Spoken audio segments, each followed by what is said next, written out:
皆さんこんばんは。本日も文化話チャンネルをご視聴いただきありがとうございます。今日はここに書いてある通り、プエブロの急激な変化、5行日記、スタンダードプロダクツのノートについてお話ししようと思います。よければ最後までご視聴ください。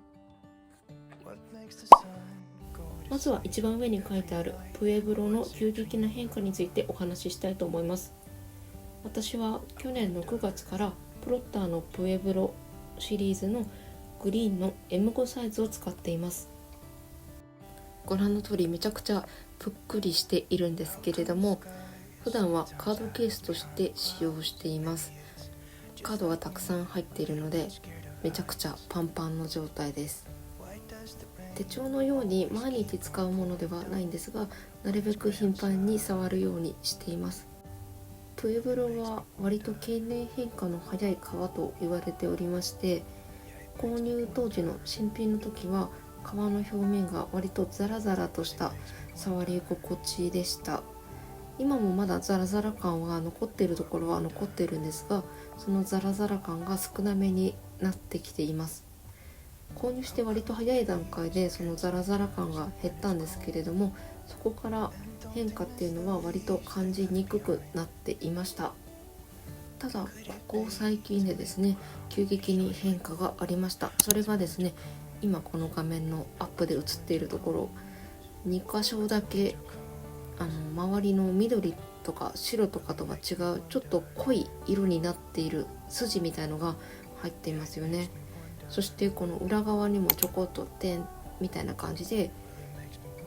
他の部分とは明らかに色が違うような箇所が出てきました。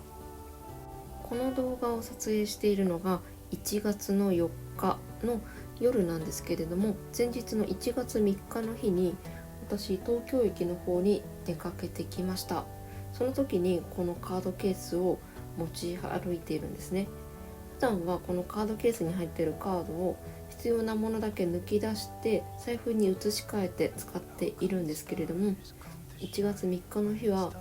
このカードケースをそのままカバンに入れて持ち運びしていました。いろんなものを購入したり、あとはちょっと撮影的な感じのこともしたので、バッグの中にはいろんなものが入っていたんですけれども、そこで擦れたりしたんですかね。それで摩擦によって焦げたって言った方が正しいのかな。その部分がいきなり色が変わったのかなと予測しています。久しぶりにプエブロに変化が出たのでお話ししてみました。続いて2番目の5行日記のお話に移りたいと思います。去年の12月27日から5行日記を書き始めました。プロッターのリス紙をナローサイズを使っています。ちょっと独特な風合いが出ているんですが、これは12月の頭に村上瑠衣さんによってアンティークカスタマイズしてもらったものになります。レザーバインダーの購入自体は11月にしているんですけれども、使い始めが12月末からということで待ちに待ったデビューです。そしてナローサイズも初めて使うことができました。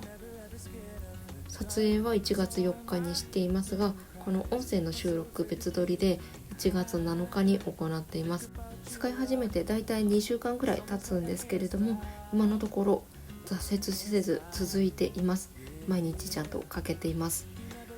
ちょっと狭いかなっていう気もするんですけれども、やっぱり長く続けていく上では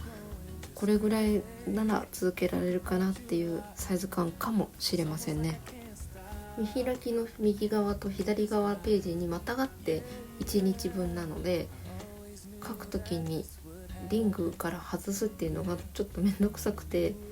私はそのままの状態で書いているんですけれども、結構書くのがしんどくて、もう人様に見せられるレベルの字は書けません。年末年始にかけていろいろと動画を上げちゃったりしていて、なかなか5行日記ちゃんと書いてますっていうお話しする機会がなかったので、今日は5行日記始めました。そして今のところ続いてますというご報告です。また1ヶ月ぐらい続いたら使ってみた感想とかいろいろとお話しできればいいなと思っていますので、少々お待ちください。そして最後はスタンダードプロダクツのノートについて、こちらも近況報告的なお話をしようと思います。ダイソーの新業態ブランドスタンダードプロダクツで購入したノートです。